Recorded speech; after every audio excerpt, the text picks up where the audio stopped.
안녕하십니까? 이 시간에는 코로나 백신 접종 못했다면 이런 방법이 있습니다. 라는 제목으로 말씀드리겠습니다.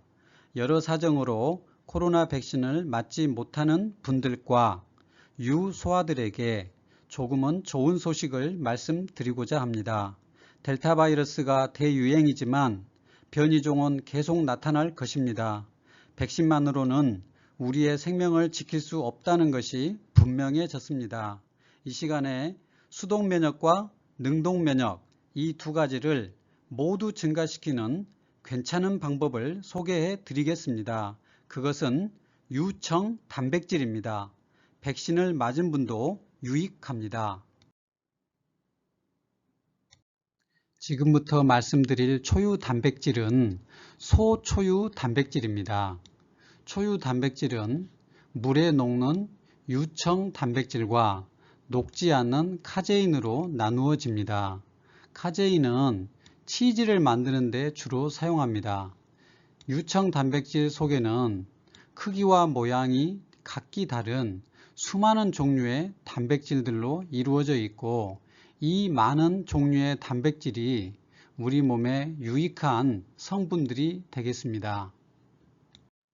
유청 단백질도 단백질입니다. 3대 영양소의 한 가지인 단백질은 20가지 종류의 아미노산으로 이루어져 있는데요. 이 아미노산의 모형입니다. 아미노산이 길게 연결되면 구부러지고 비틀어지고 꺾여져서 이와 같이 3차원 모양의 단백질을 이룹니다. 우리 몸 속에 100만 가지도 넘는 단백질들이 존재하고 있습니다. 소초유와 우유의 성분을 비교했습니다. 초유는 새끼를 난 지 3일 이내에 짠 우유입니다. BC는 초유, 머티오밀크는 우유입니다. 토탈 이뮤노글로불린, 항체를 말하는 면역글로불린 수치를 보면 초유가 42에서 90, 우유가 0.4에서 0.9로 대략 100배 정도가 초유가 많습니다. 미네랄과 비타민도 초유가 대체로 많습니다. 면역글로불린 중에서 G1 면역글로불린만 보면 초유가 우유에 비해서 약 100배에서 200배나 높습니다. 그리고 항생 단백질 중에서 락토페린만 보면 초유가 우유에 비해서 약 100배 정도가 많습니다. 초유와 우유의 성분 차이는 이렇게 엄청난 차이가 있습니다. 막 태어난 송아지는 초유를 먹지 않으면 대부분 죽는다고 합니다. 왜냐하면 막 태어난 송아지의 생존과 성장을 위해서는 초유의 성분이 반드시 필요하기 때문입니다. 시중에서 구입해서 먹게 되는 초유의 유청 단백질 속에는 많은 단백질들과 필수 아미노산들 그리고 비타민, 미네랄 등 우리 몸에 유익한 성분들로 가득 들어 있습니다. 우리 몸속에 두 가지 대표적인 항산화제가 글루타치온과 비타민 C입니다. 비타민 C는 우리 몸속에서 만들지 못하고 반드시 섭취해 줘야 합니다. 글루타치온은 세 가지 아미노산으로 우리 몸속에서 만들어냅니다. 이 세 가지 아미노산은 초유에 풍부하게 들어 있습니다. 그래서 초유를 먹으면 글루타치온이 잘 만들어져서 염증으로부터 우리 몸을 보호하고 해독작용을 함으로써 우리 몸의 건강을 지켜줄 수 있습니다. 초유에 항체라고 불리는 면역글로불린이 매우 풍부하다고 말씀드렸습니다. 면역글로불린은 모양에 따라서 5가지로 나누고 있습니다. 면역글로불린은 장 내에서 유해한 미생물들을 중화시켜서 장염을 일으키지 못하도록 막아줍니다. 또한 여러가지 유해한 독소와 항원들을 중화시켜서 장 건강을 지켜줍니다. 여기 코로나 바이러스의 보라색 스파이크 단백질에 이 연두색 이 면역글로불린이 결합을 함으로써 세포 내로 들어오지 못하게 막아주는 그러한 그림이 되겠습니다. 면역글로불린은 따라서 소아나 성인의 장염 및 설사에 유익합니다. 감기와 독감, 요로 감염에도 효과가 있습니다. 이제 논문 몇 편을 살펴보겠습니다. 김홍진 교수님은 우리나라에서도 열심히 연구하시는 교수님으로 알려져 있습니다. 이 논문의 내용은 2주 동안 쥐들에게 초유와 식염수를 각각 먹인 후에 2주 후에 대장균의 독소인 LPS를 주사했습니다. 그리고 비장세포를 관찰했더니 초유를 먹인 쥐의 비장세포에서 확실히 항염증 효과가 있다는 것을 발견했다는 논문입니다. 다음 논문도 김홍진 교수님 연구팀의 논문입니다. 2주 동안 초유와 식염수를 각각 쥐들에게 먹인 후에 감기 바이러스를 주사했습니다. 그랬더니 감기 증상의 정도와 바이러스 역가가 초유를 먹인 쥐에서 의미 있게 감소했다는 논문입니다. 즉, 초유를 먹인 쥐들에서 감기가 효과가 있었다. 그런 논문이 되겠습니다. 이 논문도 2013년도 논문이고 김홍진 교수님 연구팀 논문입니다. 이번에는 2주 동안 쥐들에게 초유와 식염수를 각각 먹인 후에 LD50 용량의 A형 독감 바이러스를 주사했습니다.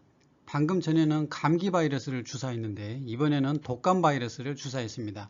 그 용량은 LD50은 주사했을 때 약 절반이 죽는 그런 용량을 주사한 것입니다.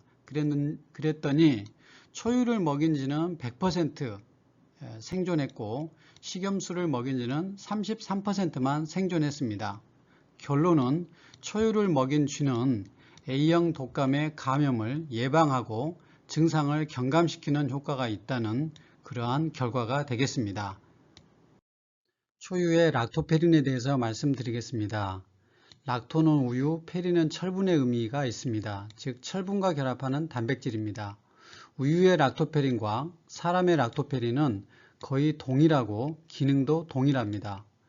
락토페린이 우유에만 들어있는 것이 아니고 눈물, 콧물, 침 등 여러 분비물 등에 존재합니다. 항균, 항바이러스, 항기생충 이런 미생물을 억제하는 기능이 있는데 장내 유익균은 증식을 촉진합니다. 어떻게 구분해서 차별을 하는지 그 기전은 알지 못합니다. 또 항염증, 항알레르기, 항암 효과도 있습니다. 락토페린은 소의 락토페린과 사람의 락토페린이 구조와 기능이 거의 비슷하고 이렇게 철분이 결합하는 부위가 있습니다. 이 논문은 2020년 5월에 코로나 바이러스가 한창일 때 락토페린의 항바이러스 효과에 관한 논문입니다. 락토페린은 이미 여러 바이러스와 사스 바이러스의 항바이러스 효과가 입증되었습니다. 사스 바이러스는 현재 유행하는 코로나 바이러스와 동일한 종류의 바이러스입니다. 이 사스 바이러스입니다. 사스 바이러스가 이 나뭇가지 모양의 HSPG라는 단백질에 우선 결합을 하고 그 다음에 ACE2라는 수용체에 결합을 하고 그 다음 세포내로 들어와서 증식하고 복제해서 증상을 나타냅니다. 그런데 이 락토페린이라는 우유 속의 단백질이 이 HSPG에 결합합니다. 그러면 이 사스 바이러스가 여기에 결합할 수가 없게 되어서 결국은 세포내로 들어올 수가 없게 됩니다. 그래서 락토페린이 사스 바이러스의 항바이러스 역할을 했던 것입니다. 그런데 올해 나온 논문은 코로나 바이러스에도 락토페린이 효과가 있는 것이 증명되었습니다. 이 논문은 2021년 6월 바로 2달 전에 발표된 논문입니다. 여기에 HSPG라는 단백질에 코로나 바이러스가 먼저 달라붙고 그 이후에 ACE2라는 수용체에 붙게 됩니다. 그리고 세포내로 유전자를 집어넣어서 복제한다는 그러한 사실이 증명되었다는 그러한 논문이고 따라서 이 논문은 HSPG라는 단백질을 타겟으로 하는 약물을 개발할 것을 제안했습니다. 그런데 우리는 이미 락토페린이라는 초유 속 단백질이 이 HSPG와 결합한다는 사실을 알고 있습니다. 사실 얼마나 효과적으로 결합한지는 사실 증명되지는 않았습니다만 우리는 락토페린이 그런 효과가 있다는 것을 알고 있습니다.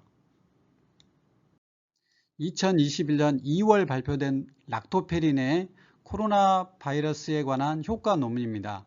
시험관 실험이라는 한계가 있습니다.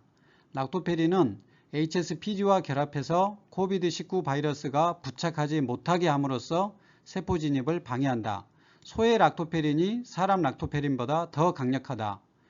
렘데시비르, 코로나 바이러스 치료제죠. 이 약과 같이 사용하면 효과가 더 좋았다. 결론, 초유 단백질 락토페린이 코로나 바이러스 증식을 억제하는 효과가 있었다. 이런 내용의 논문입니다. 논문 얘기만 말씀드려서 죄송합니다. 이제 초유 단백의 종류 섭취 방법입니다. 초유는 4가지가 크게 있고 WPC를 주로 많이 이용합니다. 유청 단백질 함량이 80%입니다. 그럼 나머지 20%에는 유당과 지방 성분이 들어 있습니다. 우유를 드시고 설사를 하시는 분은 이 WPC를 드시고도 설사를 할 수도 있습니다.